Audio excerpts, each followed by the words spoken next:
పశ్చిమాసియా ఉద్రిక్త పరిస్థితులతో ప్రపంచవ్యాప్తంగా చమురు కష్టాలు కొనసాగుతున్నాయి. హార్ముజ్ జలసంధిని మూసివేయడంతో చమురు, గ్యాస్ కొరతతో అంతర్జాతీయ మార్కెట్ సహా ఇండియాలోనూ ఇక్కట్లు తప్పడం లేదు. పెట్రోల్, డీజిల్ కోసం బంకుల ఎదుట వాహనదారులు క్యూ కడుతున్నారు.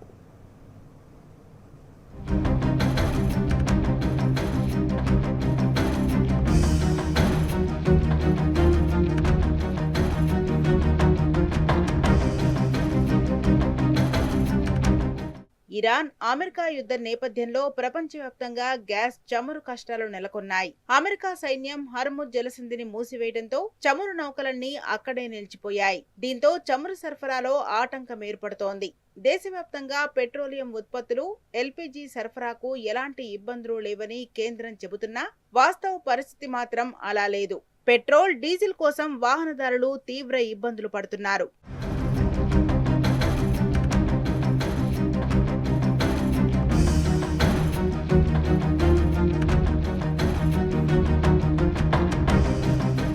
కొత్త గ్యాస్ కనెక్షన్లను తాత్కాలికంగా నిలిపివేసినట్లు సోషల్ మీడియాలో చర్చ జరుగుతోంది. దీనికి తోడు త్వరలో ఎల్పీజీ సిలిండర్ బుకింగ్ రూల్స్ లో మార్పులు రాబోతున్నట్లు విశ్వసనీయ సమాచారం. 5 రాష్ట్రాల ఎన్నికలు ముగియడంతో చమురు, గ్యాస్ సిలిండర్ ధరలు పెరుగుతాయని కూడా ప్రచారం జరుగుతోంది. దీంతో ప్రజలు ఆన్లైన్ లో గ్యాస్ సిలిండర్ బుకింగ్ చేసుకుంటున్నారు.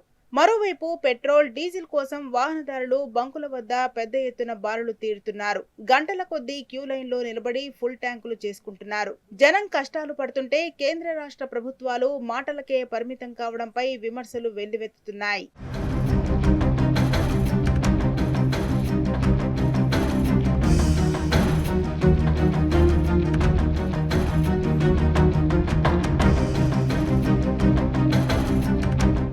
ఓవైపు పెట్రోల్, డీజిల్ కోసం జనం కష్టాలు పడుతుంటే మోదీ సర్కార్ మాత్రం అదేమీ లేదంటూ కవర్ చేసుకుంటోంది. ప్రజలు ఎలాంటి వదంతులను నమ్మొద్దని కోరుతోంది. ఇండియన్ చమురు కంపెనీలు అమెరికా నుంచి ఎల్పీజీని దిగుమతి చేసుకుంటున్నాయని కేంద్రం చెబుతోంది.